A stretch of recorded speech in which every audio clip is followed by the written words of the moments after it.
नमस्ते। कभी सोचा है कि भारत की सेवा करने के लिए उसके भूगोल को समझना कितना जरूरी हो सकता है? चलिए आज इसका जवाब ढूंढते हैं, और वो भी मध्य प्रदेश पुलिस के लिए बने एक भूगोल के प्रश्न पत्र से। अब सवाल उठता है कि एक पुलिस कांस्टेबल को ये जानने की क्या जरूरत है कि नदियां कहाँ बहती हैं या पहाड़ कहाँ हैं। वही बात सीधी सी है, भूगोल का सीधा असर सुरक्षा, संसाधनों और यहाँ तक कि अपराध के तरीकों पर भी पड़ता है। और ये सवाल हमें यही समझने में मदद करेंगे। तो पहला सवाल ही हमें सीधे पृथ्वी के केंद्र तक ले जाता है, और इसका जवाब वो छिपा है भूकंपीय तरंगों में। ये तरंगे जब पृथ्वी के अंदर से गुजरती हैं तो उसकी अलग अलग परतों का एक नक्शा बना देती हैं। ये वही नींव है जिस पर हमारा भारत टिका हुआ है।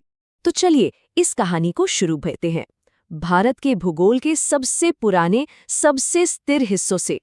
ये सवाल हमें लेकर चलता है उपमहाद्वीप के उस हिस्से में जो इसका सबसे पुराना दिल है, यानी दक्कन का पठार। कह सकते हैं कि भारत की भौगोलिक कहानी यहीं से शुरू होती है। तो देखिए, दक्कन का पठार सिर्फ जमीन का एक टुकड़ा नहीं है, ये दुनिया की सबसे पुरानी और सबसे स्थिर भूवैज्ञानिक संरचनाओं में से एक है। ये वो चट्टानी नींव है जिसने लाखों करोड़ों सालों से भारतीय उपमहाद्वीप को एक जगह थामे रखा है। अच्छा, इस परीक्षा में एक और बड़ा मजेदार भौगोलिक शब्द आया था, भाभर। ये वो अनोखा इलाका है जहां हिमालय के पहाड़ विशाल मैदानों से मिलते हैं। और कमाल की बात जानते हैं क्या है? यहाँ नदियां पत्थरों के नीचे से बहते हुए गायब हो जाती हैं और फिर आगे मैदानों में जाकर जादू की तरह फिर से जमीन पर आ जाती हैं। चलिए अब पहाड़ों से उतरकर सीधे समुद्र के किनारों यानी तटों की तरफ चलते हैं। ये अगला सवाल हमें उन ताकतों को समझने में मदद करेगा जो भारत की तट रेखाओं को लगातार एक नया रूप देती रहती हैं। तो बात यह है कि लैगून तब बनते हैं जब नदी और समुद्र के बीच एक तरह की, कह सकते हैं, खींचतान चलती है।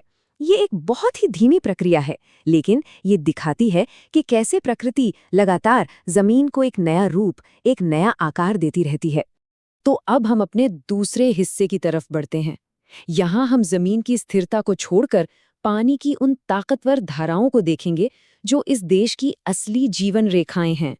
ये सवाल असल में नदियों की अपनी कहानी, उनके जीवन चक्र के बारे में है।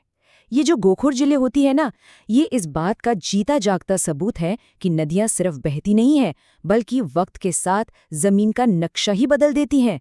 आइए देखते हैं ये होता कैसे है। ये पूरी प्रक्रिया नदी की जबरदस्त ऊर्जा और समय की ताकत को दिखाती है। मतलब जो आज एक घूमती फिरती नदी है, वो कल एक शांत, अलग थलग झील में बदल सकती है। ये प्रकृति का एक बहुत ही धीमा पर बेहद शक्तिशाली नृत्य है। अच्छा, भारत की जो दो मुख्य नदी प्रणालियां हैं ना, उनमें जमीन आसमान का फर्क है। हिमालय की नदियां ग्लेशियरों से पिघलने वाली बर्फ से बनती हैं, इसलिए उनमें साल भर पानी रहता है। वहीं प्रायद्वीपीय नदियां पूरी तरह से मानसून की बारिश पर निर्भर हैं। ये बस एक छोटा सा फर्क लग सकता है, लेकिन इसी से तय होता है कि देश में पानी कितना और कब मिलेगा और लोगों की जिंदगी कैसी होगी। और ये सवाल हमें प्रकृति से हटाकर सीधे इंसान के दखल पर ले आता है। ये एक बहुत ही जरूरी मुद्दा है और इसका जवाब भारत के आधुनिक कृषि इतिहास की गहराइयों में छिपा है। तो चलिए अब हम अपने आखिरी हिस्से में आ गए हैं। यहाँ हम ये समझने की कोशिश करेंगे कि भारत का भूगोल कैसे सीधे सीधे यहाँ की खेती, आबादी और पर्यावरण की सुरक्षा से जुड़ा हुआ है। जी हाँ, इसका जवाब है हरित क्रांति।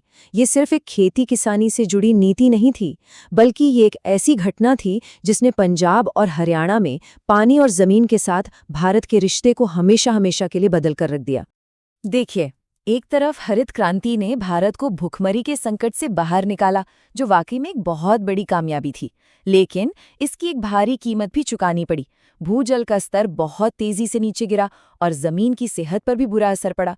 ये विकास और पर्यावरण के बीच तालमेल बिठाने की वही जानी पहचानी कहानी है। 382 ये सिर्फ एक नंबर नहीं है, ये 2011 की जनगणना के हिसाब से भारत के हर एक स्क्वायर किलोमीटर में रहने वाले लोगों की औसत संख्या थी। ये नंबर हमें याद दिलाता है कि हमारी जमीन पर, हमारे संसाधनों पर कितना ज्यादा दबाव है।